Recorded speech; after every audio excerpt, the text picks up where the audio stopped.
Recording by Moira Fogarty. The Art of War by Sun Tzu, translated by Lionel Giles. Part 12. The Attack by Fire. Sun Tzu said, "There are 5 ways of attacking with fire. The first is to burn soldiers in their camp. The second is to burn stores. The third is to burn baggage trains. The fourth is to burn arsenals and magazines. The fifth is to hurl dropping fire amongst the enemy." In order to carry out an attack, we must have means available. The material for raising fire should always be kept in readiness. There is a proper season for making attacks with fire, and special days for starting a conflagration. The proper season is when the weather is very dry. The special days are those when the moon is in the constellations of the Sieve, the Wall, the Wing, or the Crossbar, for these 4 are all days of rising wind. In attacking with fire, one should be prepared to meet 5 possible developments. 1. When fire breaks out inside to enemy's camp, respond at once with an attack from without.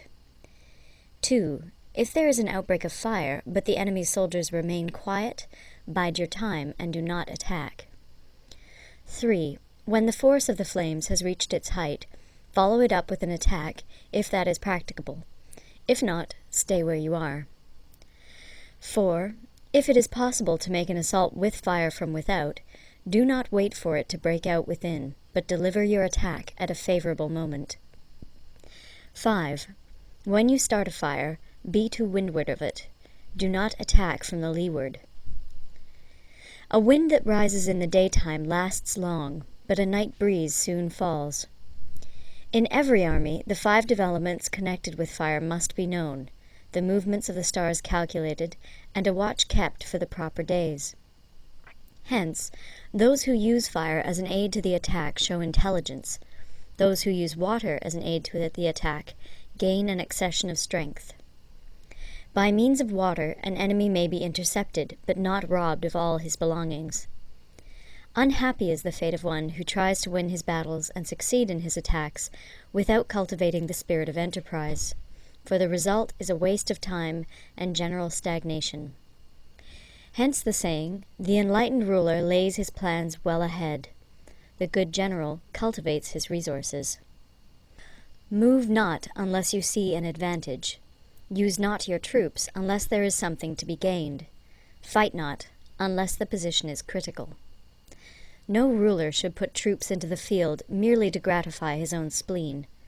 No general should fight a battle simply out of pique. If it is to your advantage, make a forward move. If not, stay where you are. Anger may in time change to gladness.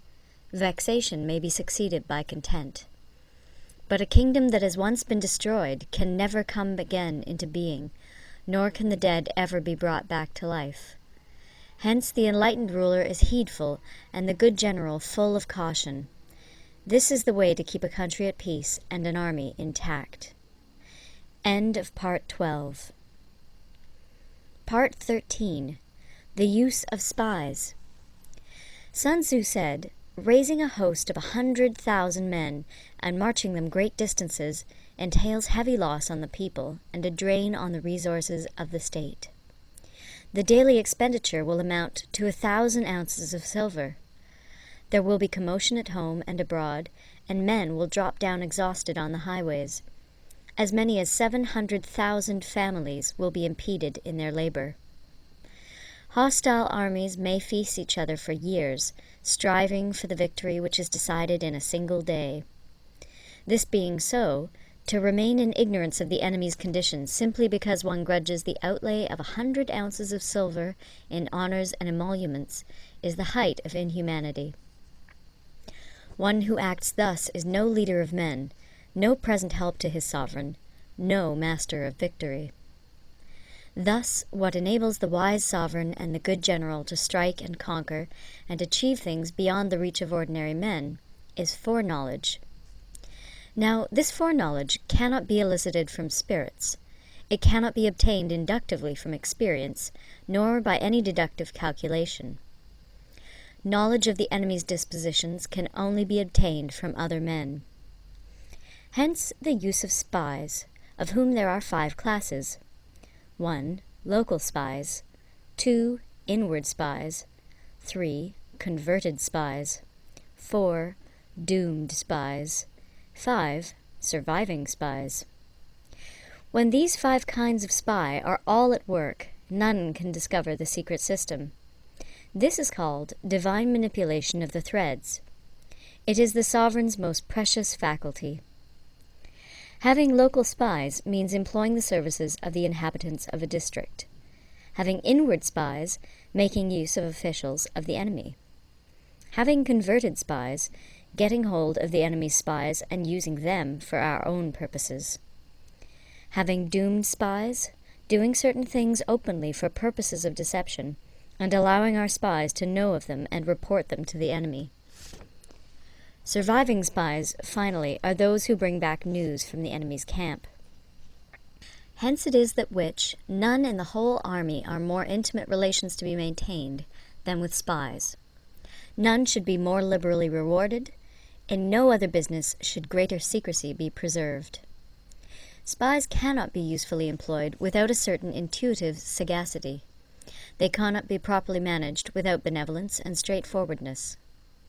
Without subtle ingenuity of mind, one cannot make certain of the truth of their reports. Be subtle, and use your spies for every kind of business.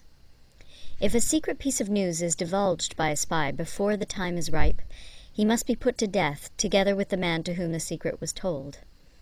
Whether the object be to crush an army, to storm a city, or to assassinate an individual, it is always necessary to begin by finding out the names of the attendants, the aides-de-camp, and doorkeepers and sentries of the general in command. Our spies must be commissioned to ascertain these. The enemy's spies, who have come to spy on us, must be sought out, tempted with bribes, led away, and comfortably housed.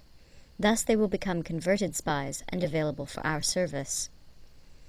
It is through the information brought by the converted spy that we are able to acquire and employ local and inward spies. It is owing to this information again that we can cause the doomed spy to carry false tidings to the enemy.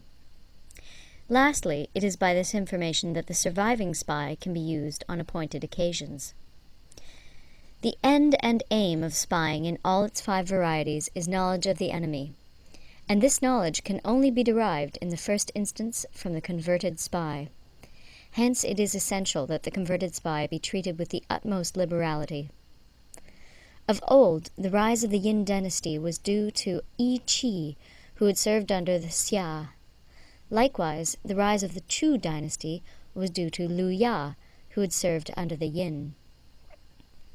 Hence, it is only the enlightened ruler and the wise general who will use the highest intelligence of the army for purposes of spying, and thereby they achieve great results. Spies are a most important element in water, because on them depends an army's ability to move. End of The Art of War. Recorded in Toronto, Ontario, by Moira Fogarty, October 2006.